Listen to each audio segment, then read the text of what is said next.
In 1896, the respected astronomer and millionaire Percival Lowell pondered on the realities of Mars, asking himself if physical forces alone were at work there, or if evolution had created something more complex.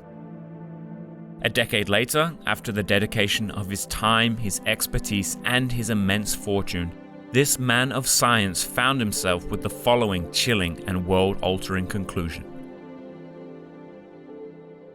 that Mars is inhabited by beings of some sort or other we may consider as certain. Welcome to this series of the podcast, in which we will be listening to stories and interviews with experts about other worlds. In this first episode, we investigate humanity's obsessive relationship with Mars and subsequently the idea of the Martian. In episode 2, I speak with an astrobiologist and author on the series of contradictions that we have on the topic of life elsewhere. Life on Earth is somehow special, yet there is an abundance of Earth-like planets within our universe. Life is fragile, yet life always finds a way. In this conversation, we discuss what is significant in astrobiology and what that means for the future. Lastly, on episode 3, I speak with a SETI and unistellar planetary scientist. We talk about how we find these other worlds, how truly abundant they really are, and some of the philosophical and moral significance of this pursuit. If you enjoyed what you listened to, or have any feedback, or just want to say hello, please help out by visiting The Blunt Report on social media, giving a rating, or even telling a friend about what you listened to. The podcast is available on all platforms, including video podcasts on YouTube, or can simply be found at thebluntReport.com.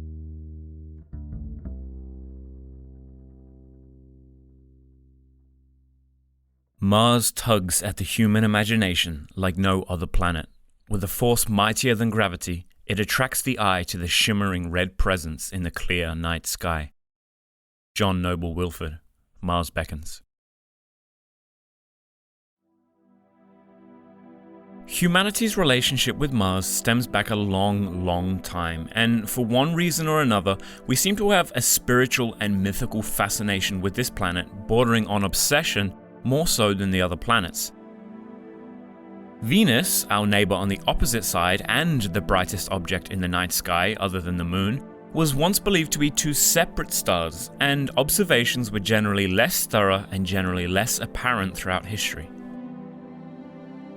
The Egyptians, for example, had identified Mars's strange retrograde motion by 2000 years BCE, and Mars features in the tombs of some of the greatest pharaohs and was important enough to be included in the oldest known star map, known as Senenmut. The records of the Babylonians, and in the East with various dynasties of China, also detailed the patterns of the red planet. Later, Mars took on a more powerful stance. The Mesopotamians knew the planet as their fiery lion-like god of destruction Nergal, the guardian of the underworld. The Greeks associated the planet with Ares, the god of war, and had a tricky relationship with him, a relationship of painful necessity, but of contempt and even revulsion.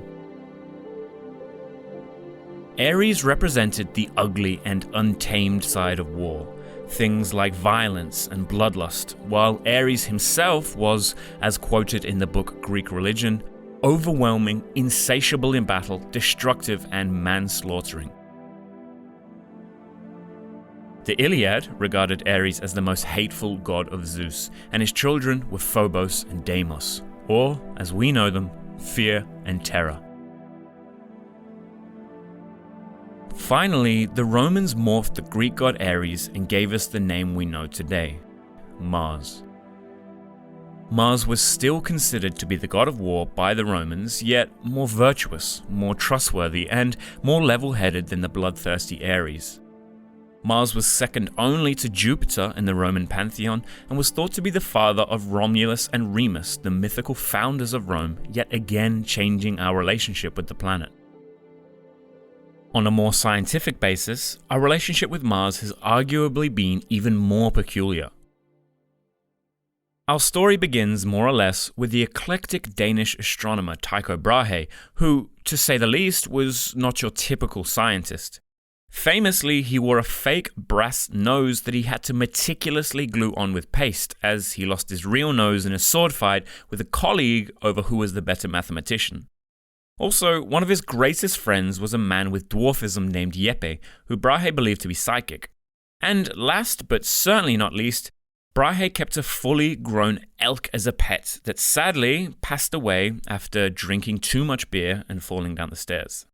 Yet, regardless of Brahe's personal life, he was an extremely meticulous astronomical observer, attaining some of the most accurate results of the era. And although he didn't specifically make any conclusions on Mars itself, fortunately for us, he took on a young assistant by the name of Johannes Kepler.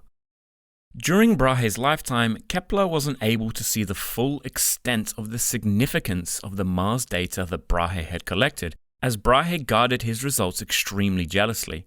But after his death, this precise data fell into the hands of Kepler, who used the orbital observations of Mars to conclude one of the most significant discoveries in astronomy. That orbits are not circular, like Copernicus had once thought, but in fact elliptical, thus creating the laws for planetary motion that are still used today. It was in more modern times that us Earthlings began fervently pondering the possibility of a Martian civilization, culminating in Mars fever, War of the Worlds, decades of targeted research, and leading the great speaker Carl Sagan to say that Mars has become a kind of mythic arena onto which we have projected our earthly hopes and fears. The idea of a Martian race actually came after some solid scientific work and evidence.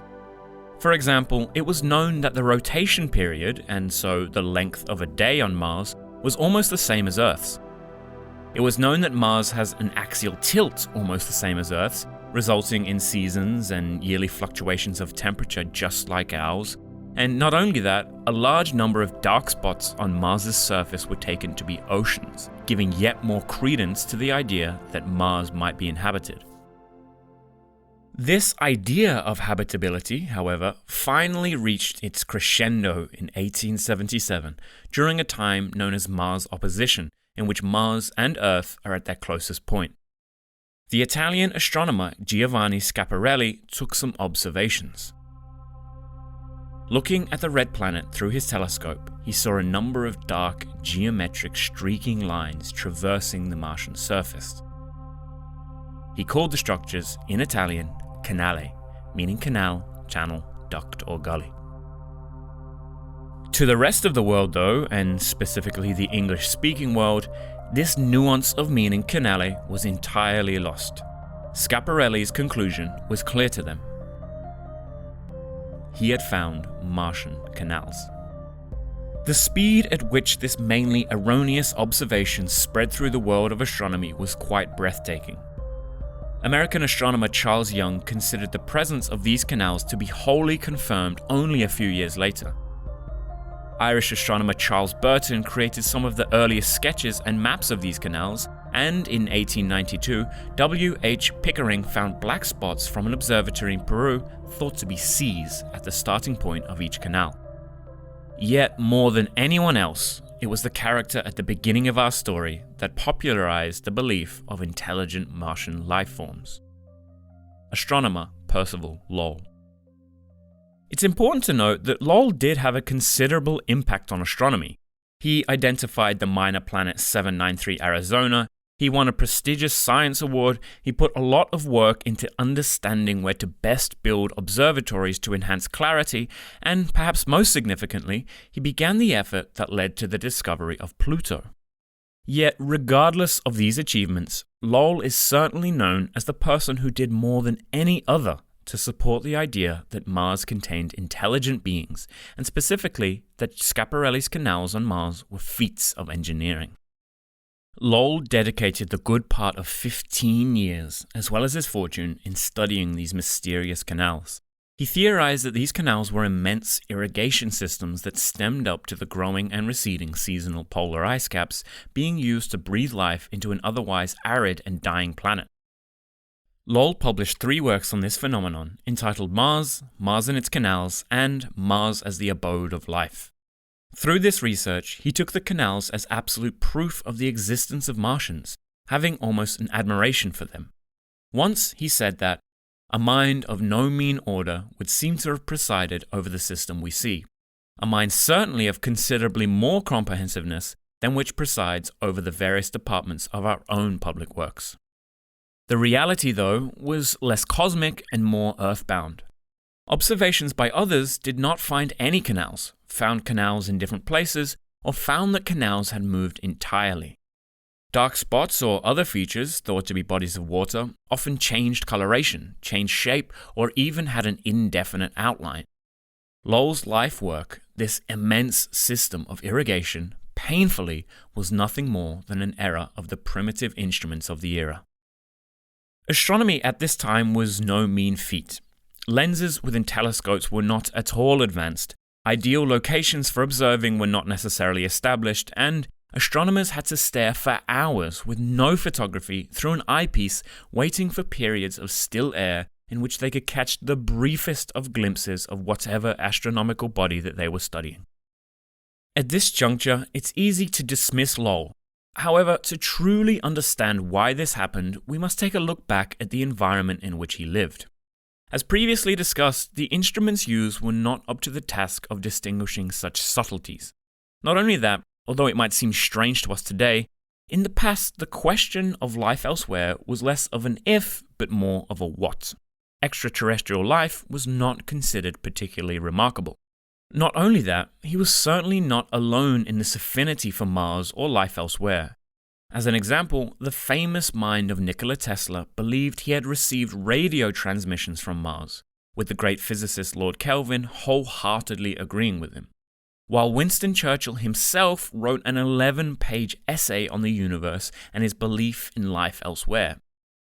Add to the mix stories like War of the Worlds and the discoveries of the past habitability of Mars, it is understandable why humans were easily gripped by this so-called Mars fever.